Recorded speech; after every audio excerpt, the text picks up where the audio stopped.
Yo,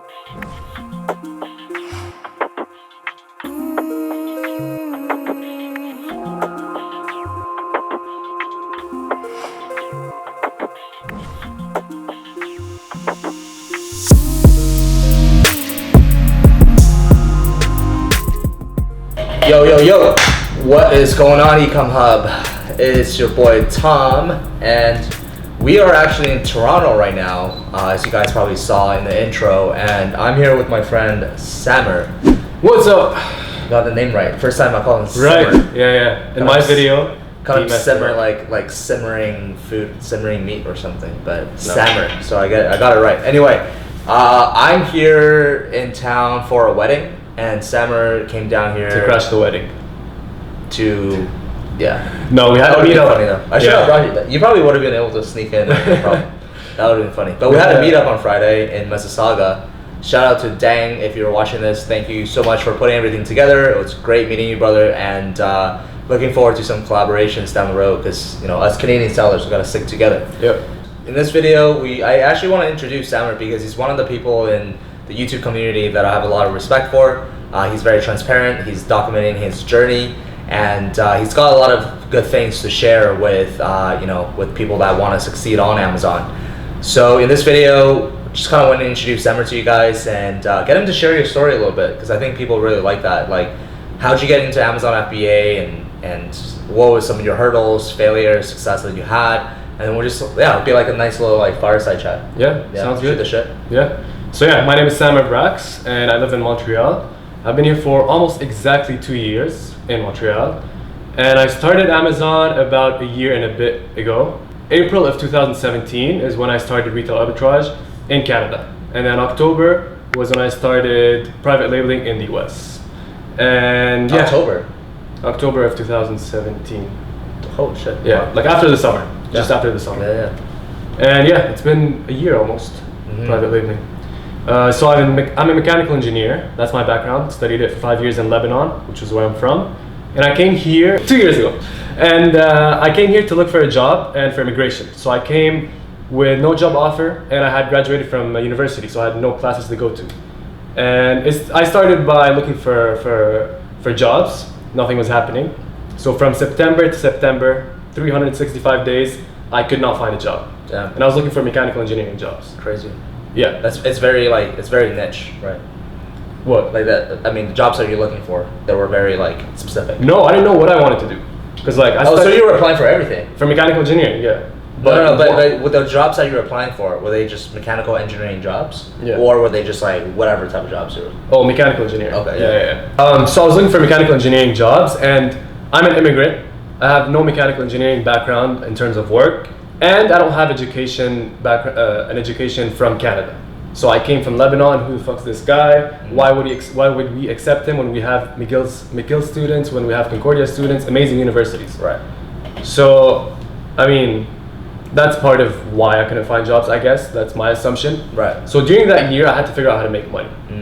And I had never done that before, because I lived in Lebanon, and most of my friends don't even get part-time jobs during university. Right. Like, it's not that common there. Right. It's like focus on education. Yeah, you study, and then you look for a job when you get good grades. You get grades, exactly. You party a bit, and then you get good jobs. You get a job after you graduate.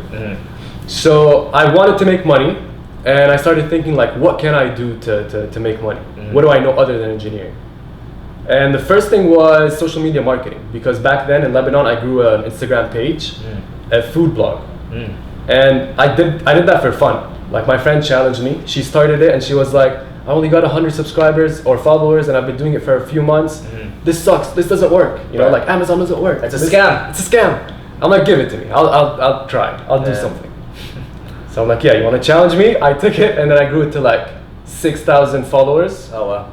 Which is not bad. Yeah. And from there, we started getting invited to restaurants, to openings. We started getting food for free, which is always good. And that was back in Lebanon. So when I moved to Montreal, I couldn't use it because it's restaurants in Lebanon and an audience in Lebanon. Right. But then I was like, well, I know how to do this. How can I use it to make money? And that's when the whole Tai Lopez social media marketing thing was happening on YouTube. So it was a very hot time around that topic. So I started watching YouTube videos on that, and very quickly I got 2 potential clients for social media marketing. So I started working with them. One was like a fitness thing, one was a restaurant, and I quickly realized that I don't want to do that. Like I just why didn't you like it? Because each one of them was like a job. And if I got 5 of them, it was 5 jobs. Sure, I could hire, but I was in no position to hire for help. Right. And like, I much more enjoy growing something for me than growing something for someone else. I just don't have. You're building someone else's business. Exactly. So it's again being employed almost. Right. So I stopped. Like one thing about me is if I don't like something, I just leave. Right. Like my friends know this. If I'm at a bar and I'm not happy, peace. Savage. Yeah. So I stopped doing it, and then from that I was watching YouTube videos about that, and then someone mentioned FBA, and then I was like, whoa, this seems interesting. And I got into FBA. I took I didn't want to take a course because I couldn't afford it. I had no money. Right. So the first thing that I did was I got a Udemy course for like $10, retail arbitrage for Canadians. So I thought perfect. I took that course a few hours, and then the same day or the next day I went to Walmart, bought some stuff, sent them to Amazon, and hope for the best. How did that first shipment go? Did you make money? I sold everything. I got that first sale. And I was like, whoa. You're like, what the hell? This works. Why did someone just buy my stuff on Amazon? Like who just opened this thing out of nowhere? Because it was like something for you put on a desk that you, like an organizer or something. Right. Like who needs this? Right. Right. And yeah. So it's like a mind shift for you. Like this works. Yeah, I sent a screenshot to my friend. I'm like, yo, this works. This is real. It's not a scam. It's not a scam. Yeah. So I did some arbitrage from then to like the end of the summer. And I still do it a bit. I have like one product that I just keep reordering. And at the end of the summer, I felt comfortable enough to start private labeling. But at the same time, I was like, there's some stuff missing. So I ended up taking a course, which kind of sucked. I'm not going to say who it is, but just because like it's not classy. But it sucked. But like I ordered my first product. I did well. Wait. Did he have a Lambo though? Yeah, of course he had a Lambo. Oh. Because I was a newbie. I saw the Lambo, I'm like, shit. It's a Lambo course, guys. Lambo course. Anyway. Beware of the Lambo course. If you see a Lambo, you gotta be aware. Yeah. Anyway. So yeah, I started private labeling and I did pretty well. Yeah. Like from the beginning. I think I either lucked out with my niche or I did everything like well. Right. Hopefully it's both at the same time. Right. And like I ran out of stock the first 2 weeks and I had to reorder. Oh wow. I didn't have enough money. Right. So I had to get a credit card, I had to like hustle money and then order. The first order was like 2,500. The second order was like 2 weeks after. Wait, you sold 2,500 units No, in 2 weeks? No, dollars. Oh, dollars. Okay. Yeah. Okay. So $2,500 was how much I spent on the first order. And then like 2 weeks after I started selling, I sold out. And then I had to get $5,000 to keep up with the sales. Right. So I got a credit card, I figured it out. And then I ordered 5,000, but at this point I ordered 10,000 at a time. Wow. So like at the beginning I should have ordered 10,000. Right. But I couldn't afford it. Right. But I mean, I started and it brought me to where I am today. And yeah, and then I ended up taking someone else's course, Matt Loberstein's course. And that helped me. And that... He wouldn't take my course because... I already have one.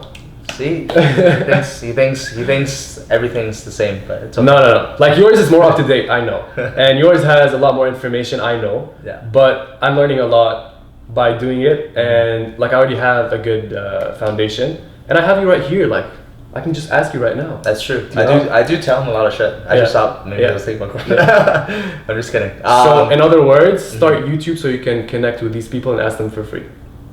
Yeah, I start a YouTube channel so you can make these connections. Yeah, for sure. So yeah. So right now I'm launching a new product soon, and it's gonna be a new brand. But you're launching that new product with someone else though, huh? That's like I haven't talked about that yet. Oh shit. But it's fine. No, it's fine. Okay. So I met someone and he's like, I have this idea for a brand, and I started working on it. I have a website, I have all this stuff, and I'm like, oh shit, I just found a product for this exact niche, and like it just fit.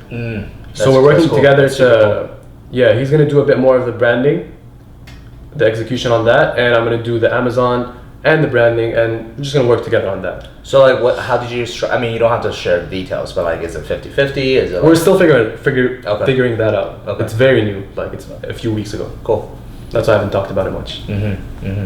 So are you still gonna keep doing private label for your own brand? I don't have one yet. Like the first product. The first product, yeah. I'm not growing a brand around. Yeah. Just because I don't see it happening and I'm not that excited about it. Right. The next product I'm super excited about, and I really want to share it with my audience, but you know, Amazon FBA, you just can't share your product. Yeah, not yet. Like I honestly want to share my brand with you guys as well. But all it takes is one person. I mean, that's, if you really think about it, that's really, really savage. Like someone can literally just, I don't know, like do something bad to your store, like leave you negative reviews or whatever it might be. Like if they buy 10 negative reviews, that's it. Yeah, like there are people out there that would actually do that, in my opinion. And I think that's like really bad because that's literally someone else's business. Like it's no different than going to a restaurant and like poison all the food, and then that person is serving the food to the customers and that restaurant got shut down. Like it's literally, to me, that's the same thing. But because it's the internet, I guess people feel like a little bit less guilty, but I mean still it's really, really bad. And people would do it. Like I've had someone pay money to send me dislikes to 2 videos for no reason. So his videos are very, like me, like I'm a little bit vocal in some areas, and I'm it's like that's who I am. I'm not gonna pretend I'm a different person. Sdara's videos are like very politically correct, you know, like he's very straight, and it is what it is. Check out his channel if you guys, I'll link down below. But yeah, that's cool, man. I think yeah, I'm really excited for your new brand that you're coming out with. I'm excited too. Because like yeah, if there's anything I can do to help you to like grow that brand on Amazon. I don't know much about off of Amazon, but like I have a solid team that does SEO, Facebook ads, ManyChat, graphic design, listing optimization. Like if I can help you anyway, just let me know. Thanks. Yeah, thanks. Cool, guys. Is there anything else you want to say to my audience? I don't know. Did we talk about everything? I don't know. Is there anything else you want to hear about? I started YouTube before I started private labeling. Oh, and that was in August. I started YouTube in August. Private labeling was in October. And my first videos were like, hey guys, my name is Brax. I'm gonna start this, follow my journey.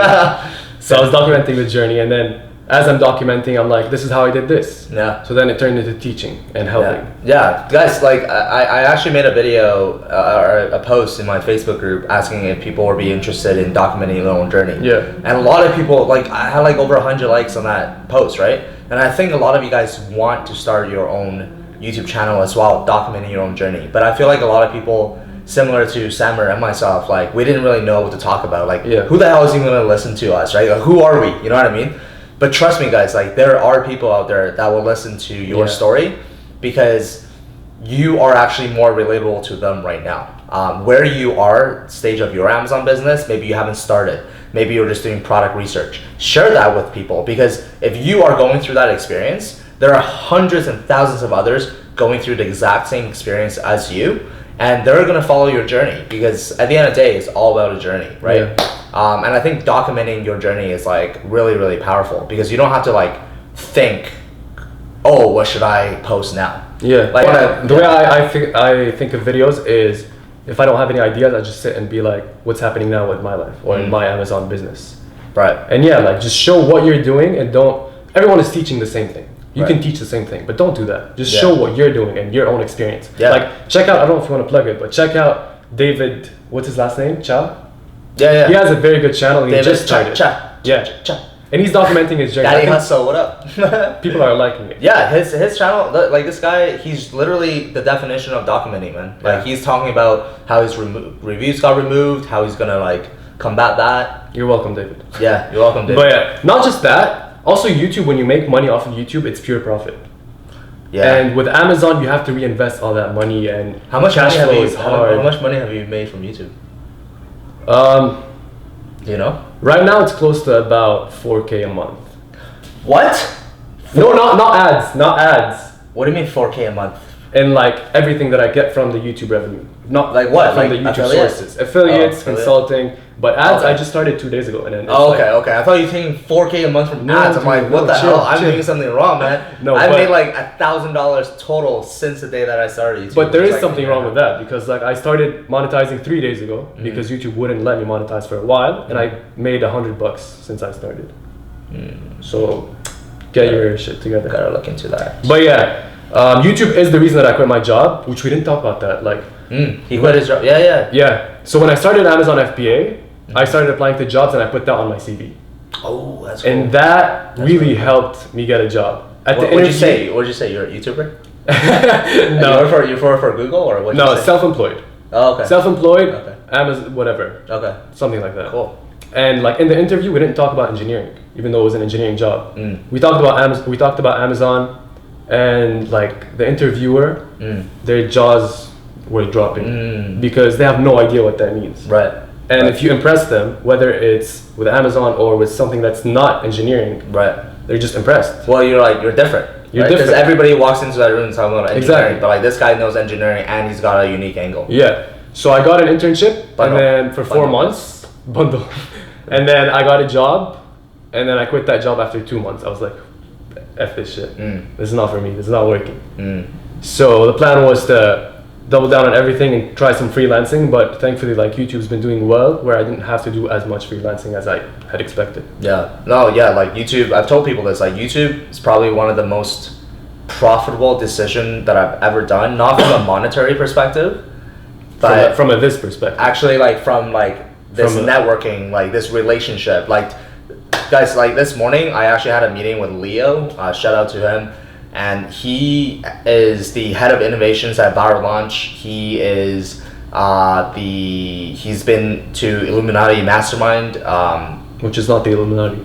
Yeah, it's not those, but in like Hawaii, Mexico, like all these different places to like speak. He knows a lot of like super advanced tactics that I had no idea about. And he met me, well, he knew who I was before I even knew who he was, because I guess he saw me on YouTube or Facebook through mutual connections or whatever, right? Right. Well, actually, when I met him, I found out who he was because I've actually heard one of his podcasts, but I just never seen his face. Which he actually wants to kind of build a personal brand as well, which I'm gonna help him. Just because, like I said, like when you put value in the world, you're gonna receive value back, and those value back are from people. Like imagine if there are 3 of me like working on the same stuff. I bet you anything we can do that really, really well, because it's just like triple the amount of horsepower, right? At the end of the day, guys, like it's all about people, like making the connections, making the meaningful connections, helping each other out, making sure there's a good fit as well. Not from like a super transactional perspective, but like if you're wanting to do some sort of a business venture with someone, like make sure there's a good fit. Yeah, and like to end this, I'd say if you want to start Amazon FBA, do as I did. It's the easiest way to start it. Just go to Walmart, buy something, try to sell it. Or you said something about sourcing from China, 1 to 10 items and trying to sell that. Yeah, like if you guys are literally just on the fence, because I think a lot of people just actually, hey, if you guys want to know some hacks, we're gonna make a video on Samar's video channel right now. Okay. And click on the video below, and we're gonna be talking about some hacks. All right. I doubt anybody stayed till the end of this video. Yeah, if you stay till the end, you're gonna come to our channel because you're that interested. Yeah. And it's gonna be very good. All right. Yeah. So see you on my channel. All right.